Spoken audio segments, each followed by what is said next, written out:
Hello, everyone. Welcome back to the Kenny Wallace Show. It's storytelling time, and we just keep on rolling. We have so many stories, we could take up a full month of storytelling time. This one here is fun.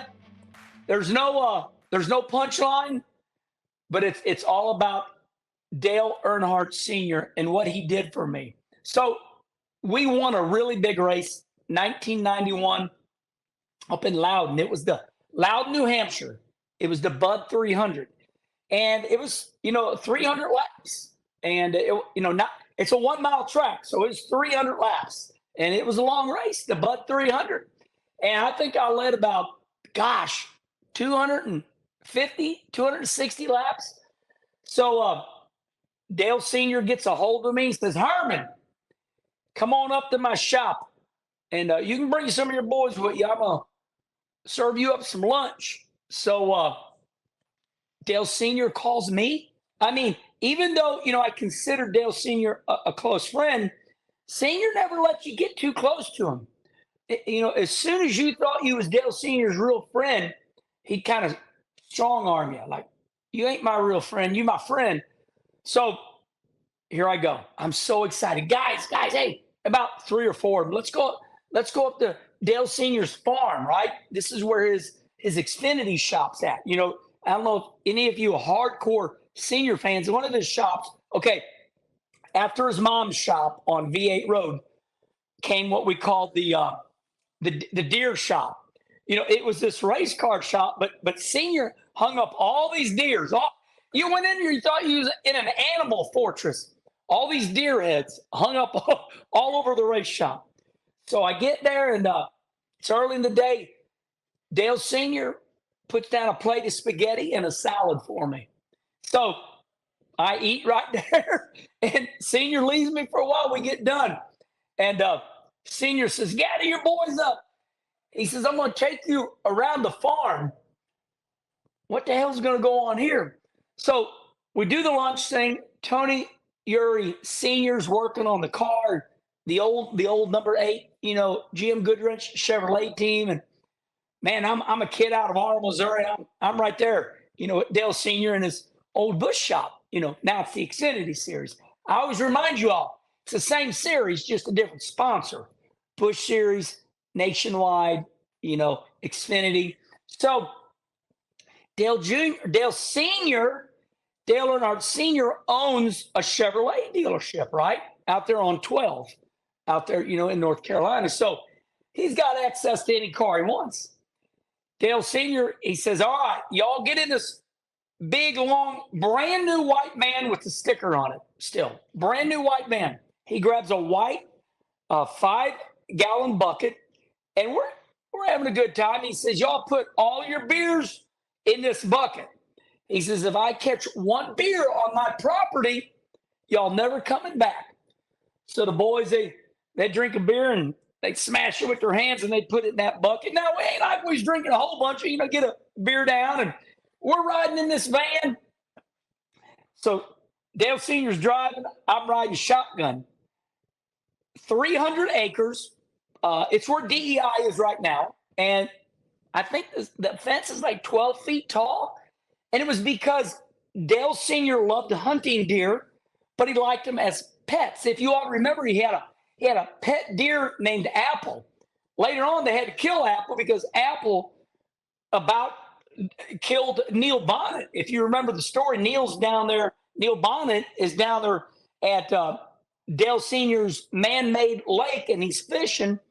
And Dale Sr.'s in the shop. Well, here comes Neil Bonnet. Neil Bonnet comes into the shop bloodied. Dale Sr. looks at him like, what the hell happened, Neil? He says, give me a damn gun. He says, why? Apple, Earnhardt's deer, came up to Neil Bonnet while he's fishing. And it was a buck. Started just, Neil's like, get the hell out of here, deer. Don't ever think, a deer's a dog, because it's not. Starts getting a little wild on him. And Neil Bonnet can't fight off Apple. So sure enough, that was the end of Apple. So you got the gist. This is 300 acres, a taller than normal fence because Earnhardt's got his deers in there and they can jump. And, we got the chicken farm. So you got the lay of the land, right? 300 acres, 12-foot fence, the whole deal. Earnhardt is in the middle of creating roads, right? Now, he's going to make a road here this month. Then next month, he's going to make another road. This is like a fortress. Now, this fortress is still there to this day. So we're having a good time. Remember now, Dale Sr.'s celebrating my 1991 win from Loudon, the Bud 300. We're having a good time. We're hooting and hollering. I mean, Dale Sr., the man in black, 7-time champion, right? You're like, all of a sudden, Senior's got this brand new van. He goes, boys, I'm thinking about putting in a new road right here. Turns right. We're all over the van. We're just busting right down the middle of the woods. I mean, through the middle of the woods, there's no road, no nothing. And we're like, holy crap, this is out of hand. So there's this tree fell down. Senior just up and over that tree, and we get stuck on top of that tree, right? You got the front tire and the rear tire. Dale Senior's got this white long van, stuck on top of this like this. And we're like, oh my God, we're done. We all start to get out, and Senior goes, oh no, boys, oh no. And this is a good trick for all of us drivers. The old snow trick. Reverse, had it on the tree, reverse. As soon as it quits going, hit drive. And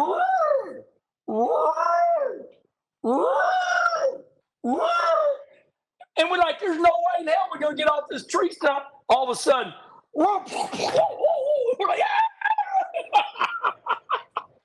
I'll never forget that as long as I live.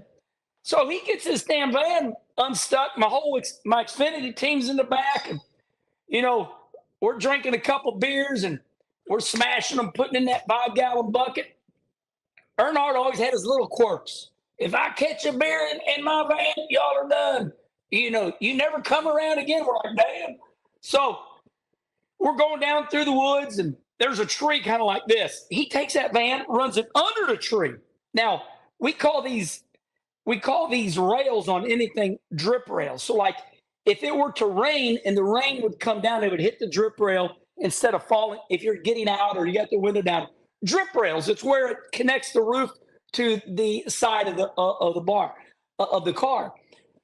We get back to that old race shop / deer shop, and this van is destroyed. Brand new. Sticker in the window. The drip rails are smashed. You look underneath, there's wood stuck underneath the van. Oh, my Lord.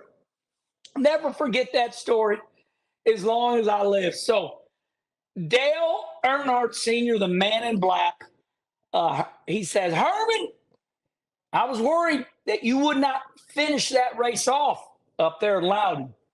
You made your pit stops. Now, one pit stop, I came in and overshot my line because I come in hot, but got it in reverse. Then they started their work. So, when you're racing, you got to learn how to win, right? You run, you be leading the race, you get past. You make a mistake, and we ended up winning 9 Xfinity races. But what Senior was telling me was, boy, you finished it off. Now you know how to win. And I don't know, what that was. I think that was maybe my second or third win. But wow. No, I think that was probably my second win. Because in 1991, we won at Volusia when it was asphalt. And then maybe there's another one, but that Bud win, that was big. And I take so much out of that story, but near and dear to my heart was Senior saying, you've learned how to win. You know how to finish it off. And that was a memory never forget. So I hope you enjoyed that story. I take so much away from that. Just that time in that van and Senior bossing us around. Don't you let none of your beer cans on my van. But most of all, Dale Sr. telling me you finished it off. You've learned how to win. So I really hope that you like that story because that story is near and dear to my heart. And I've told it to a couple people, but it's a long story, but it's a fun story. And when you have one of the greatest race car drivers and a legend invite you to his farm, never forget it. All right, now remember, storytelling just keeps on rolling. We are in podcast form. So remember, if you're driving your vehicle or you don't have access and you just want to listen, we are on Spotify and iTunes. And remember to subscribe right here on YouTube. And listen, we really appreciate you. We're having fun. We're just having fun. All right, until next time.